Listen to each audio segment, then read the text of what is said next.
गंगातरंगरमणीयजटाकलापं गौरी निरन्तरविभूषितवामुभागं नारायणप्रियमनङ्गमदापहारं वाराणसीपुरपतिं भज विश्वनाथं।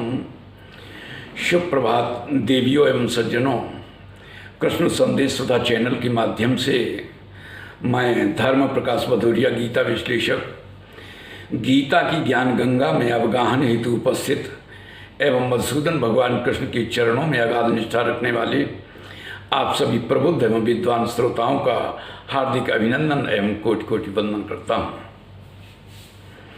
बड़े सौभाग्य की बात है कि भगवान काशी विश्वनाथ की पावन नगरी वाराणसी में उपस्थित होकर हमें गीता के विश्लेषण का सौभाग्य प्राप्त हुआ। पिछले वीडियो में हमने श्रीमद् भगवद गीता के अंतर्गत 5वें अध्याय के 18वें श्लोक का विश्लेषण किया था, जिसमें आप लोगों ने सुना था कि विद्या और विनय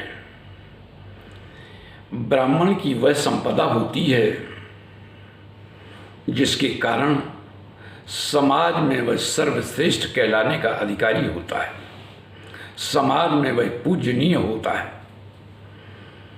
और यदि उसमें विद्या और विनय का अभाव है तब तो समझो वह अत्यंत कनिष्ठ हो जाएगा, अपने स्तर से गिर जाएगा। इसके आगे मधुसूदन भगवान कृष्ण गांडीव धनुधारी अर्जुन को क्या बताते हैं, इसके विषय में विशेष रूप से ध्यान देंगे।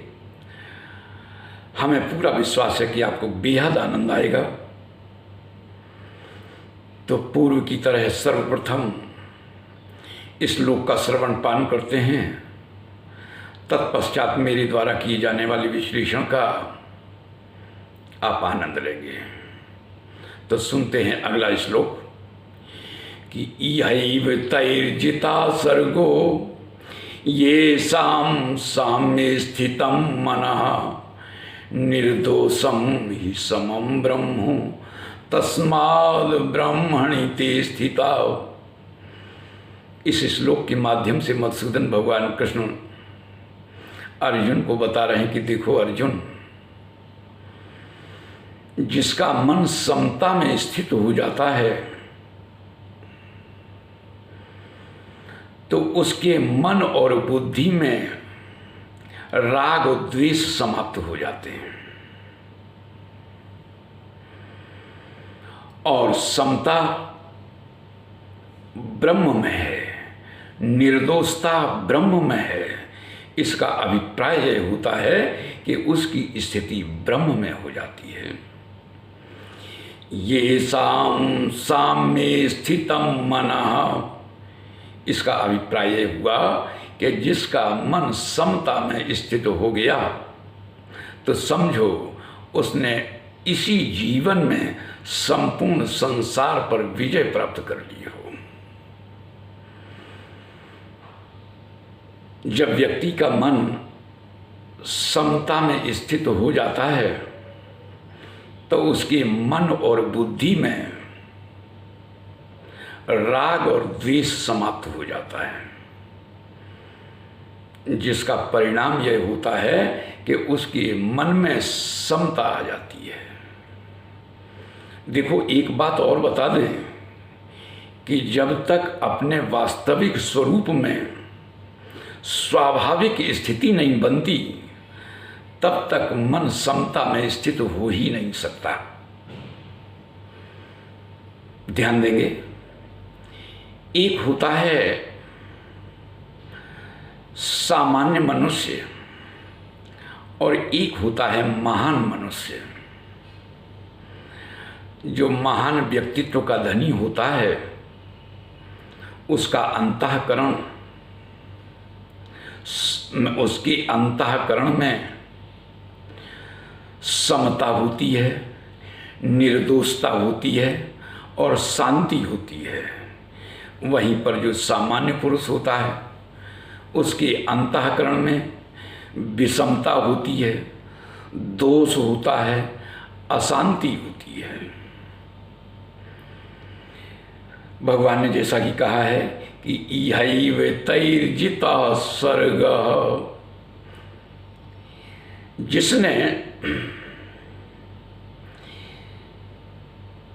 जिसका मन समता में स्थित हो गया है, ऐसा व्यक्ति, कैसा व्यक्ति?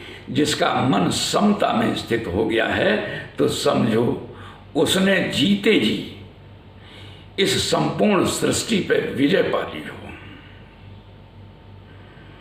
यहाँ पर एक स्वाभाविक रूप से प्रश्न उठना स्वाभाविक ही है। यहाँ पर इस तरह का प्रश्न उठना स्वाभाविक ही है कि जीते जी उसने संपूर्ण सृष्टि पर विजय प्राप्त कर ली हो, तो प्रश्न ये उठता है तो मरने के बाद कौन प्राप्त करता है? मरना तो एक ऐसी चीज होती है जो हम सच बता रहे हैं कि हमारे जीवन में आज तक घटित हुई ही नहीं। मरने का अनुभव आज दिन तक हुआ ही नहीं। वास्तविकता तो यह है कि मैं कभी मरा ही नहीं, और यदि मर गया होता तो आज आप लोगों के समक्ष गीता का विश्लेषण कैसे करता। सच बात तो यह है कि इस शरीर के जन्मने के पहले भी मैं मरा नहीं था, और यदि मरा होता तो फिर जन्म कैसे लेता।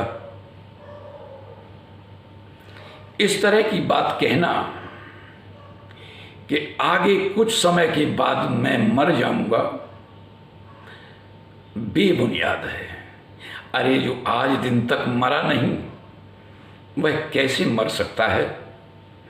इसलिए इस तरह की कल्पना करना कि मरने के बाद व्यक्ति स्वर्ग को प्राप्त करता है, अपवर्ग को प्राप्त करता है, पूर्णतया मिथ्या होता है। ध्यान देंगे, जहां पर समता होती है, जहां पर समभाव होता है, वहां पर दोष नहीं होता, और जहां विषमता होती है वहां पर राग भी होता है, द्वेष भी होता है, और जाने कितने दोष होते हैं। अब प्रश्न ये उठता है कि समता है कहां? सम है कौन? तो समता कहां पर है? समता ब्रह्म में है। समत्व का भाव ब्रह्म में होता है। निर्दोषता कहां होती है? ब्रह्म में होती है। जब ब्रह्म में स्थिति हो गई तो समझो मन में समता आ गई। जब तक व्यक्ति की समता में स्थिति नहीं होती, जब तक व्यक्ति अपने वास्तविक स्वरूप में स्थित नहीं होता, तब तक समता आ ही नहीं सकती। और जब समता आ जाती है तब क्या होता है? ब्राह्मी स्थिति स्वाभाविक रूप से आ जाती है, जिसका भगवान ने उल्लेख किया है, ये शाम साम्य स्थितम मनः। जिसका मन समता में स्थित हो गया तो समझो उसकी स्थिति ब्रह्म में हो गई। ऐसा ब्राह्मी स्थिति पार्थो नैनाम प्राप्य विमोह्यति। इसी ब्राह्मी स्थिति के लिए भगवान ने दूसरे अध्याय के इस श्लोक के माध्यम से बताया है। तो आज की वीडियो में बस इतना ही। आज की ज्ञान चर्चा में यदि आप लोगों को विशेष आनंद की अनुभूति हुई हो तो हम आप सभी से अपेक्षा रखते हैं कि वीडियो को ज़्यादा से ज़्यादा लाइक करें, शेयर करें, अपनी आख्या दें, और यदि आप नए हैं तो चैनल को सब्सक्राइब अवश्य कर दें। जय श्री कृष्ण।